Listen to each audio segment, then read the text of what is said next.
I want to call something to your attention that we all know intuitively, whether or not you've thought about it explicitly. You go around the world and you find times and places where nations have excelled in one subject or another. There's a birth of that period of where they excel, and then there's a peak, and sometimes it drops off, and sometimes they hang on. And so you can ask the culture of that. What was going on in that nation to support those discoveries? And then what happened when they ended? And so I call that sort of naming rights. If you were there first and you did it best, you name things. Particle physics in this country, in the United States, was like going gangbusters after the Second World War. And the discovery of atomic elements, look at the periodic table. There's berkelium, californium, you know, we got half the United States up there in the upper, heavier elements of the periodic table. Am I right there, Sir Weinberg? Okay, I don't wanna That's not because the world liked California or Berkeley. It's because the work was done here. It's because there was an effort to excel in just those subjects. And it shows up in other ways. I'll give you just briefly. You know, part of the naming rights is that you don't have to name it. So, for example, while we didn't invent the internet, we certainly exploited it here in America. We did that sort of first and best. And so your email address does not end in .us. Everybody else is in the world, they got to say what country they came from. We don't. Okay? It's simple, but it's the consequence of being there first and doing it better than anyone had done it before. Do you know that the British postage stamp is the only postage stamp in the world that does not identify the country of origin? Because they invented postage stamps. So why should they have to say what country it is? It's their invention. Okay? Check them out. It's just the facts of this. The constellations of the night sky. It's the Greek and Roman, and it's lasted to this time because they did a really good job thinking that stuff up. All the mythologies of the heavens, that really stuck with us. All right, so I'm going to make a larger point. Not to get gratuitous on you here, but September 11, 2001, as we all know, this was going on in New York City. This is the view outside of my window. I live 4 blocks from ground zero. Excuse me, this is the corner of the building in which I live. I went outside to get this view. I was at the time judging whether I should go collect my daughter, who was in an elementary school 2 blocks north of the North Tower. North is to the right in this picture.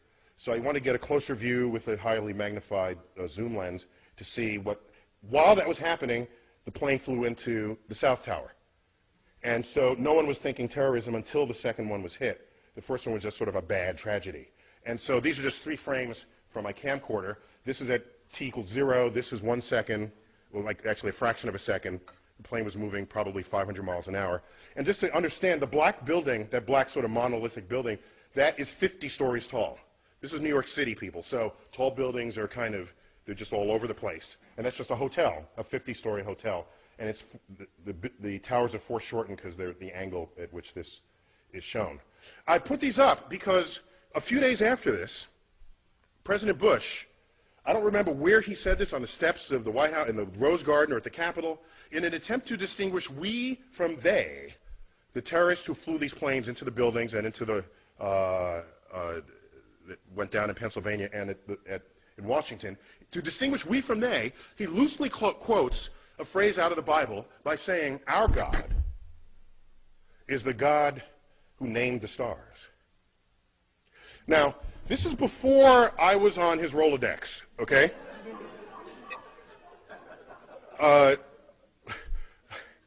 Because I could have helped him out there. The fact is, of all the stars that have names, 2/3 of them have Arabic names. So this was not, I don't think, his intent with that message. Okay? While the constellations are Greek and Roman, the names are Arabic, all right? And the list just goes on and on and on and on. And so where does this come from? How does this happen? How do you get stars named with Arabic names? How does this happen? And it happens because, of course, because Just catching up with myself here. Okay? It happens because there was this particularly fertile period that Professor Weinberg duly discussed. And around that period, that 300-year period, the intellectual center of the world was Baghdad. Baghdad. It was completely open to all visitors, all travelers, Jews, Christians, doubters, which today we might call atheists. They were all there, exchanging ideas. All of them. All of them. And it was that period where you had the advances in, like, engineering and biology and medicine and mathematics. All right? Our numerals are called what? Arabic numerals. Now, you ever stop and think about that? You know, who as in America, do we take pause at this? Why are they called Arabic numerals? Okay, they fully exploit the discovery of the zero, create a whole field called algebra, itself an Arabic word. Algorithm is an Arabic word. All this is going on, and it's all traceable, not to some long 1,000-year tradition in Islam. It's traceable to this 300-year period. This 300-year period. And then, so they had naming rights. The most expensive, beautifully carved astrolabes come out of this period.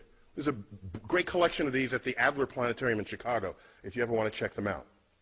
So navigation, celestial navigation, all of this is traceable to this period.